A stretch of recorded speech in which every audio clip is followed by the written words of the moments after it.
Alors, je ne crois pas qu'on puisse dire qu'il y ait des nouveaux enjeux dans le knowledge management. Le knowledge management existe depuis les années 98 à 2000, là où il a eu son apogée. En revanche, le knowledge management était un petit peu passé de mode au cours de ces années, début des années 2000, 2003, 2004.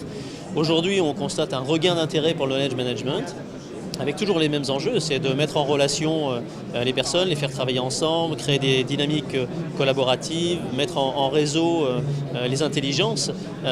Et aujourd'hui, la nouveauté, en revanche, c'est l'arrivée des réseaux sociaux d'entreprise qui créent une nouvelle dynamique, une animation et un regain d'intérêt très net pour les projets de knowledge management. Les réseaux sociaux d'entreprise sont aujourd'hui un fantastique outil de dynamisation des projets de knowledge management. On peut dire qu'ils apportent un nouveau carburant qui va créer de la dynamique collaborative, justement, qui va créer de l'échange, qui va créer de la mise en relation. Et ça, on ne l'avait pas inventé avant les réseaux sociaux, donc il donne un regain d'intérêt véritable pour le KM. Alors oui, Knowings a inventé la notion de KM hybride l'année dernière. Ça fait suite à un certain nombre de travaux de recherche que nous avons faits.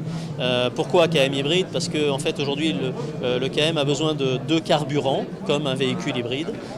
D'une part les communautés de pratique qui étaient déjà pratiquées depuis qu'Étienne Wenger en avait parlé je crois des années 98-99.